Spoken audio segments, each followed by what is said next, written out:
Bonjour à tous, j'espère que vous allez excellemment bien. Aujourd'hui on se retrouve pour parler cyclisme, pour faire le débrief de Paris-Roubaix édition Dames. N'hésitez pas à vous abonner à la chaîne, à réagir dans les commentaires, à mettre un pouce bleu, à partager la vidéo sur les réseaux sociaux, notamment auprès de vos proches. Si on sait que ça peut les intéresser, dans les commentaires n'hésitez pas à me dire qui vous a plu, qui vous a déçu.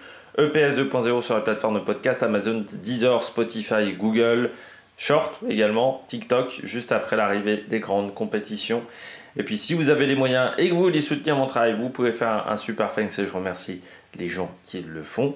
Et puis la petite cloche, comme ça vous êtes au courant des dernières vidéos qui sortent sur la chaîne. Paris-Roubaix Femmes édition 2024. Une course d'attente encore cette année. Alors c'est le problème en fait de Paris-Roubaix Femmes, c'est que c'est pas du tout la même manière de courir que les garçons parce qu'il y a 30 bornes quasiment, enfin il y a la moitié moins de pavés. Donc vous n'avez pas tout ce passage dans le Valenciennois qui fatigue les coureurs. Vous n'avez pas la Trouée d'Arenberg parce qu'en partant de Denain, si on passait par la Trouée d'Arenberg, ça serait le premier secteur, donc c'est impossible. Donc c'est tous les secteurs après la Trouée d'Arenberg. Mais ce qui fait qu'on se retrouve à avoir une course où les secteurs pavés se concentrent dans les 75 derniers kilomètres, 80-75 derniers kilomètres. Et on a souvent une course un peu d'attente parce que la fatigue est moins présente que chez les garçons. Chez les garçons, vous avez une course de 255 km, 55 km de pavés, des secteurs, un secteur compliqué en plus qui est la Trouée d'Arenberg, même le secteur de Vallers également qui est compliqué. Donc on se retrouve à avoir souvent une course d'attente où ça se regarde pas mal, ce qui avait permis l'année dernière à l'échappée de s'imposer, parce que ça s'était énormément regardé. Alors cette année avec le vent de dos, l'échappée, il n'y en a jamais vraiment eu, surtout que je pense que pas mal de favorites ne voulaient pas se faire avoir cette année. Et puis on sentait que les leaders voulaient quand même attaquer, mais elles ont eu du mal à faire des différences, peut-être aussi avec le vent de dos, qui a peut-être permis à certaines coureuses d'être portées. Les pavés aussi n'étaient pas évidents parce que on sent que les bas-côtés sont quand même très peu stables. Ils sont assez meubles avec la pluie, encore une fois, qui est tombée. On sent que vraiment rouler sur le haut du pavé cette année est peut-être plus important encore que sur d'autres saisons. Et au final, il a fallu attendre vraiment qu'enfin en Pével pour qu'on ait des vraies différences. On a eu une situation assez bizarre, c'est-à-dire que les premiers secteurs, on sent qu'on veut faire un gros écrémage. On se retrouve assez vite à 40-50 concurrentes. Alors, au bout de 3 secteurs, grosso modo, c'est à peu près la situation dans laquelle on se trouve. Et puis après, on va encore perdre du monde à Mons-en-Pével. Mais après Mons-en-Pével, on attend vraiment qu'enfin en Pével, derrière, il faut attendre quasiment qu'enfin en Pével pour que ça commence de nouveau à réattaquer avec cette accélération de Kopecky. Entre temps, il y avait Jetteville qui était sorti. Et puis après, après qu'enfin en Pével, il ne va pas se passer grand chose au moment du carrefour de l'Arbre, à part que Balsamo semblait un peu en difficulté. Et puis derrière, on a un final qui est très tendu entre le groupe de poursuite qui reste quand même pas très loin.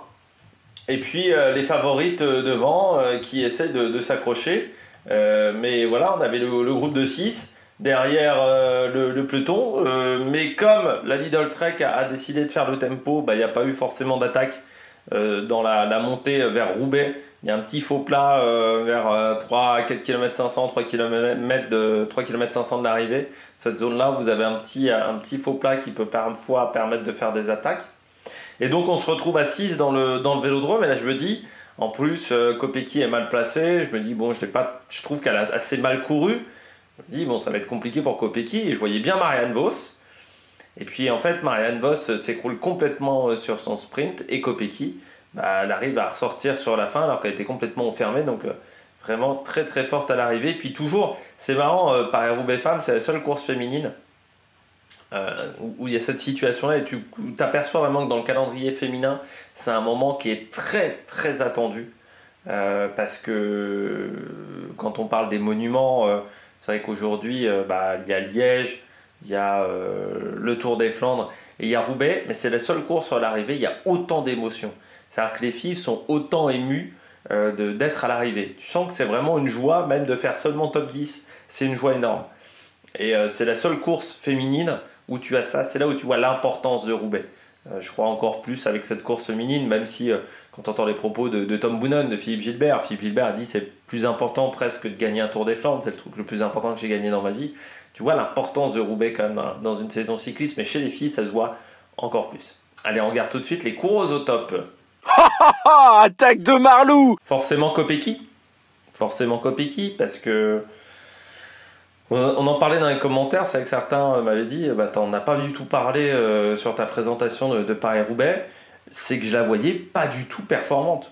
C'est-à-dire je me disais Kopecky, depuis le début de saison, en fait, je l'avais trouvée forte sur l'UAE Tour et je m'étais dit, elle a peut-être l'objectif d'être performante sur les grands tours et de se dire, faut que je délaisse peut-être un peu les courses pavées. Et je me disais, sur les pavés, c'était pas fantastique. Elle avait fait vraiment un UAE Tour exceptionnel. Depuis, elle était, on va dire, toujours présente, mais pas là au niveau de la gagne. Elle s'était fait battre parfois. Elle était un peu en dessous, je trouve, physiquement. Et là, aujourd'hui, tu sentais dès le départ qu'elle voulait gagner, quoi. Qu'elle voulait gagner. La manière dont elle revient dans le peloton après avoir cherché sa clé à laine, tu sens qu'elle est hyper motivée à ce moment-là. Mais comme on était dans une situation de course d'attente, je me dis, à un moment, Jettville attaque de manière assez intelligente et je me dis à ce moment-là, Kopecky, elle va peut-être se faire avoir. Elle va peut-être se faire avoir parce que on n'arrivait pas à faire la sélection. Vibus, on savait pas trop si elle allait pas jouer que sa carte aussi. Donc c'était une grande question. Et puis il y avait peu d'SD Works au final, à part Kopecky. Magirus avait été lâché assez vite. Donc c'était un peu que les deux seuls à l'avant de la course. Donc c'est vrai qu'on se dit à ce moment-là, ça va peut-être être compliqué pour Kopecky si ça attaque devant et qu'elle ne voit pas l'attaque venir. Elle fait beaucoup d'efforts et court pas forcément à l'économie. Et puis, oui, comme le disait Jalabert, on la sentait très concentrée, mais un peu stressée quand même. C'est-à-dire tout le temps sur le qui-vive, mais peut-être un peu trop sur le qui-vive à certains moments. Je me dis, vu le nombre d'efforts qu'elle a fait pas mal de secteurs sur la fin de course en tête de groupe, sans réussir à faire la différence. Je me dis, ça n'a pas été évident. Et puis, dans le vélodrome, elle est très mal placée. Elle est très mal placée dans le vélodrome. Elle est limite enfermée, sauf que elle était une jambe au-dessus de tout le monde aujourd'hui. Je pense que dans le sprint, ce qui fait sa force aussi, c'est la piste. C'est une fille qui fait de la piste, qui gagne des éliminations, des courses au point, des courses en peloton en plus sur la piste. Je crois que ça a vraiment fait la différence aujourd'hui dans le final pour qu'elle ne panique pas. Parce que je pense que certaines filles auraient paniqué. Je pense qu'il y a aussi une Marianne Vos qui a peut-être mal géré son sprint. Mais Kopecky a été très forte sur la fin. De toute manière, même si Vos avait bien géré son sprint, je ne suis pas sûr que Vos aurait gagné parce que Kopecky revient hyper fort sur la fin de son sprint. Tu sentais qu'elle voulait la gagner celle-là. Et puis avec le maillot de championne du monde, ça en impose. Chez les garçons, le dernier à avoir fait ça, c'était Peter Sagan. Et, c'est quand même quelque chose. C'est pas facile à réaliser à Roubaix. En ayant le maillot de champion du monde. Donc Kopecky a réussi à le faire, donc chapeau. Et puis maintenant elle va se concentrer sur d'autres épreuves désormais, parce que la carte numéro 1 maintenant ça sera plutôt Vollering sur les Ardennaises. Il y a une rumeur qui indique que Vollering serait partante pour la FDJ. Si c'est le cas, ça serait un énorme recrutement pour la FDJ Suez. Et puis ça voudrait dire qu'il y aura une très très grosse équipe quand même chez FDJ Suez, mais on sait que par exemple il y a Amber Crack du côté de la FDJ, donc peut-être Los Ardègues, donc il y a une petite, il y a pas mal de néerlandaises quand même dans cette formation française. Mais ouais, très forte Kopecky, et puis en plus elle se débrouille assez seule, parce que à part Vibus, les autres SD Works étaient un peu en difficulté, et au final Vibus n'a pas fait vraiment de travail d'équipière. Donc non, très fort de la part de Kopecky. Deuxième, Pfeiffer Gorgi. C'est vraiment un parcours qui lui convient parfaitement. L'année dernière déjà elle avait été très forte. Moi, m'avait vraiment impressionné l'année dernière la Britannique sur Roubaix. Autant sur les autres Flandriennes elle est bien, mais on va dire qu'elle est plutôt en dehors du top 10. Autant sur cette épreuve là tu sais que c'est un parcours qui lui convient parfaitement. C'est-à-dire que Roubaix, c'est vraiment une course. Là, elle a fait 3 en 2023, elle avait fait 8, avec l'échappée qui était devant, donc c'était pas évident. En 2022, elle avait fait 9, et en 2021, sur Roubaix, je sais pas si elle avait fait Roubaix. Non, elle n'avait pas fait Roubaix en 2021, mais tu sais que c'est un parcours qui lui convient. C'est une fille qui est toujours performante sur ce parcours-là de Roubaix. C'est vraiment une course qui lui convient extrêmement bien à Pfeiffer-Gorgy. Là, je me suis dit, bon, face à Kopecky, face à Voss, ça allait être compliqué. Mais ce qui lui coûte cher, en fait, c'est pas la crevaison, le contact qu'elle a avec son équipière. Ça lui coûte très cher au final parce que l'effort qu'elle doit faire pendant 2 minutes, 3 minutes pour revenir dans le peloton des favorites, c'est juste avant un secteur pavé, ça lui coûte de l'énergie à ce moment-là du côté de Pfeiffer-Gorgy. C'est dommage parce que c'est vrai que dans l'enchaînement, quand enfin en PV, le Carrefour de l'Arbre, elle est un petit peu en difficulté, ensuite elle arrive à revenir. Il lui manque pas grand-chose, c'est vraiment cet effort-là, je pense, qui lui a fait beaucoup de mal. Mais bon, c'est une fille qui a que 23 ans. Donc c'est une fille qu'on reverra encore l'année prochaine sur Paris-Roubaix. Ça c'est clair et net. Parce que c'est un type de course qui lui convient extrêmement bien, hein, tout simplement. C'est vraiment un type de parcours qui lui convient bien. Et puis l'année dernière, elle avait fait 7ème de l'Amstel. Donc il faudra s'en méfier le week-end prochain du côté de l'Amstel Gold Race. Parce que c'est aussi une course qui lui correspond bien. Elle a des qualités pour ce type de parcours-là. Et puis surtout, elle tient très bien le kilométrage. L'Amstel, c'est quand même 155 km aussi. Donc, elle, ça lui fait pas peur. C'est vraiment sur ces classiques-là où elle est très très forte. Pfeiffer-Gorgy, c'est vraiment une fille qui a un grand talent. 3e coureuse au top, Victoire Berthaud. Très bien, Victoire. Je l'avais mis parmi les filles à suivre, hein, Victoire Berthaud, parce que j'avais dit, bon, elle connaît le parcours des pavés, qu'elle avait été très intéressante sur le Tour des Flandres, parce qu'elle est 2e ou 3e du sprint du peloton, 11e d'à travers la Flandre également, 14e à Gand. Sur les classiques, 9e du Samin, elle a toujours été placée sur les différentes. Sur le home loop, elle était 16e, donc elle était vraiment bien présente. Cofidis, autant chez les garçons ça a du mal, autant chez les filles cette année c'est plutôt pas mal. Depuis le début de saison, elles sont bien positionnées au niveau du classement continental.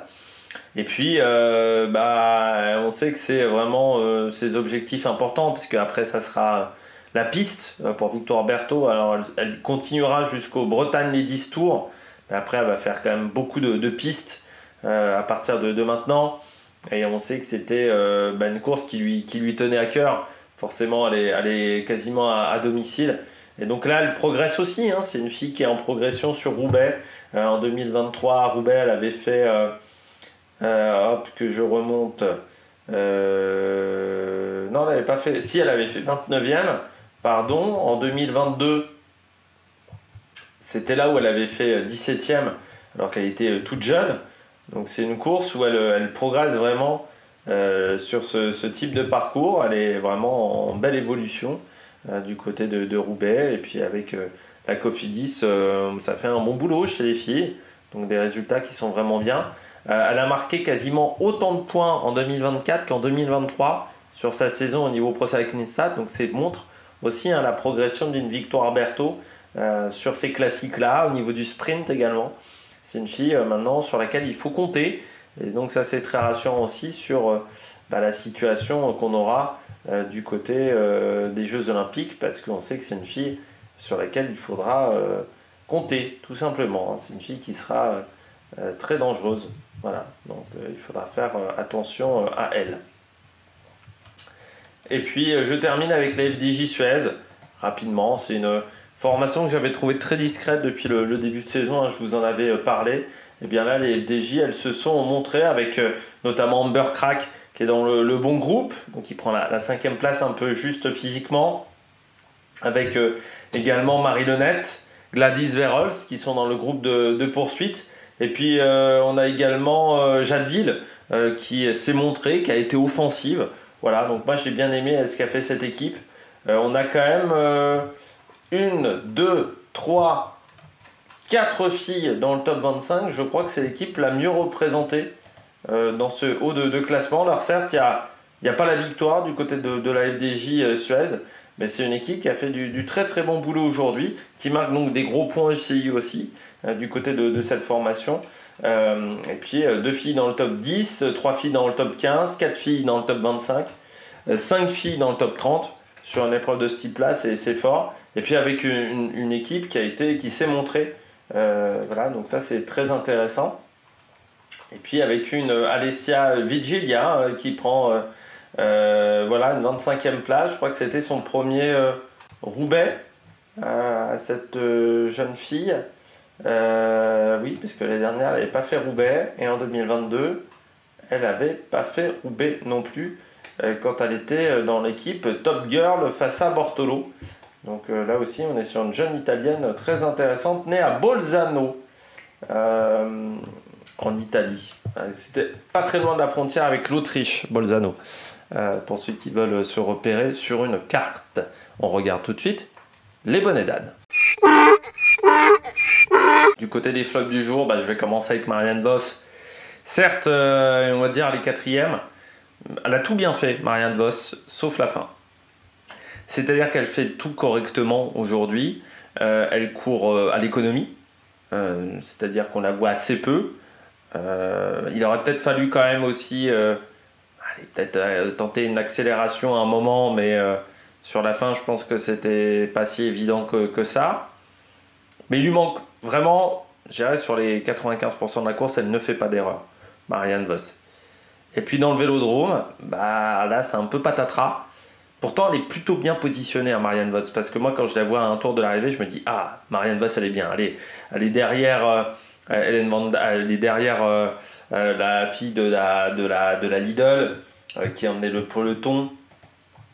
J'ai peur de dire une bêtise. Donc si c'était bien...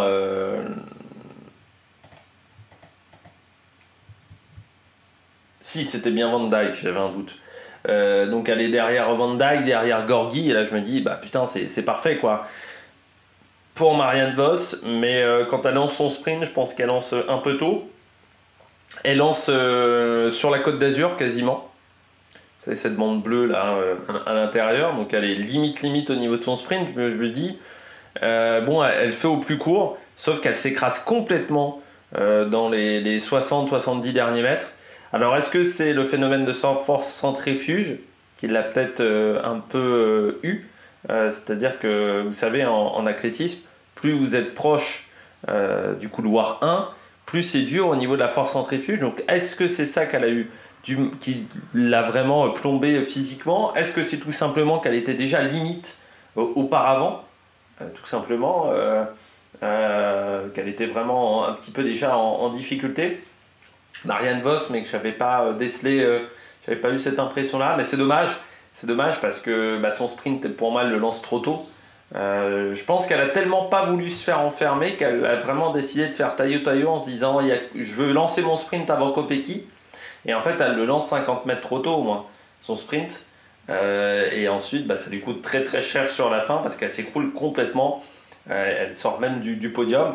C'est compliqué parce que cette année elle avait vraiment des super jambes, Marianne Vos, et je me disais c'est peut-être l'année ou jamais pour Marianne Vos, parce que l'année prochaine elle est encore sous contrat avec la Visma, mais c'est quand même une fille qui a bientôt 37 ans, donc l'âge commence à passer, donc on sait que ça c'est pas forcément évident tous les jours dans ce genre de situation, parce que l'âge passe, donc au niveau de l'entraînement c'est de plus en plus compliqué, au niveau de la récup aussi, mais là elle avait fait tellement une belle période, c'est vrai, sur Paris-Roubaix, la Ronde, à travers la Flandre, qu'elle était vraiment au top.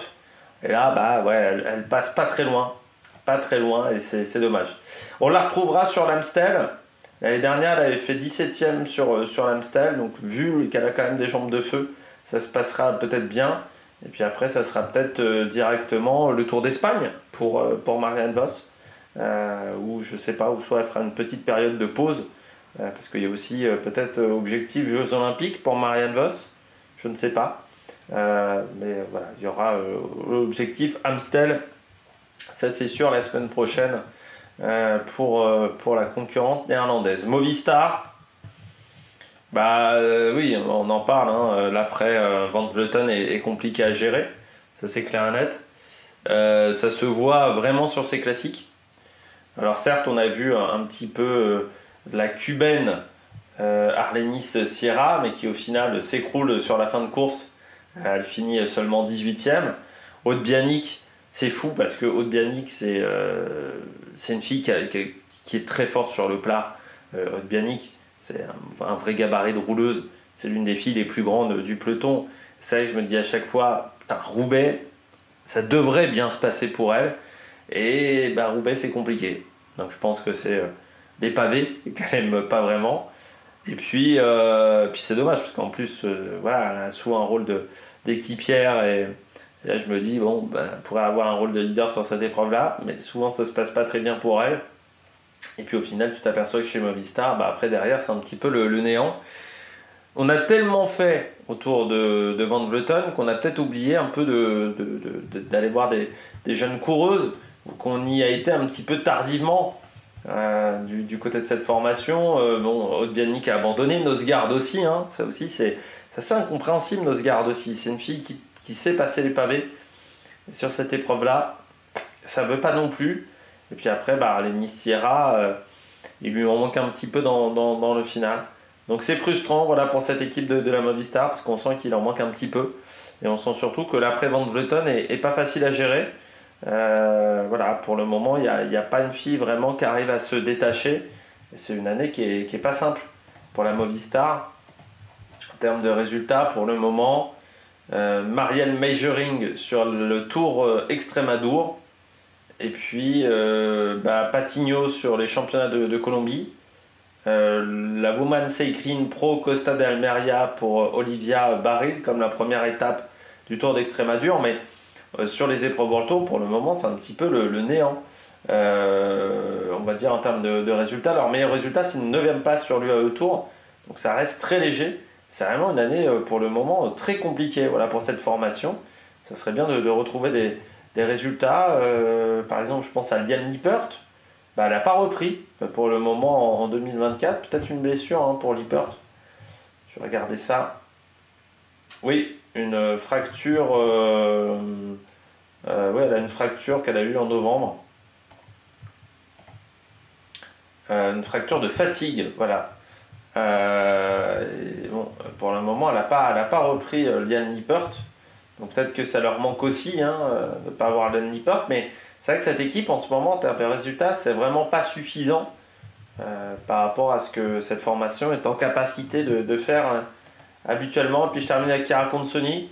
Je m'attendais un petit peu mieux quand même de Consoni, lâché d'entrée, quasiment Consoni à 60 bornes de l'arrivée. Elle peut déjà plus jouer grand chose, c'est un petit peu comme Audrey Cordorago. C'était compliqué, je dirais, pour les deux. Parce que Cordorago a fini 50e. Et Consoni, c'est surprenant parce que là aussi, c'est une fille qui sait très bien courir, Chiara Consoni, mais qui en plus a fait une très grande année 2023, qui sur l'année 2024 est pas mal quand même. 3e de Gand, 4e de Bruges. Tu sens qu'elle est toujours présente. Et je me dis, son problème autour des Flandres, c'est les bosses, c'est les monts. Mais à Paris-Roubaix, il n'y a pas les monts, donc je me dis qu'elle a la technique sur les pavés. Et pour le moment, c'est vrai que dès que je l'attends au tournant, Consoni, souvent elle n'est pas là. Souvent je l'attends sur les sprints, elle a du mal. Dès que je la mets un petit peu en favorite, elle est en difficulté. Car Consoni, pourtant c'est une fille qui a un énorme potentiel et qui est une super sprinteuse, notamment. Mais aujourd'hui, ça s'est pas bien goupillé encore pour elle, lâché très tôt. Donc est-ce que c'est les pavés de Roubaix qui lui plaisent pas? C'est dommage parce que encore une fois, c'est une fille qui a des grandes qualités, vainqueur à travers la Flandre, par exemple, en 2022. Donc c'est pas d'hier qu'elle a des très fortes qualités. En plus, elle est chez UAE, en fin de contrat chez UAE. C'est une fille qui pourrait être intéressée, qui pourrait intéresser d'autres formations. avec ses qualités de sprinteuse. Mais aujourd'hui, c'est vrai que contre Sony, c'est assez surprenant de ne pas réussir à gagner, on va dire, quand elle est attendue pour moi. Voilà, aujourd'hui, encore une journée qui, pour moi, n'était pas exceptionnelle pour la concurrente italienne. Bon, eh bien, j'espère que vous avez aimé cette vidéo. Si vous avez aimé cette vidéo, n'hésitez pas à vous abonner à la chaîne, à réagir dans les commentaires, à mettre un pouce bleu. Puis nous, on se retrouve pour de nouvelles aventures sur la Mec Production. Ciao, ciao!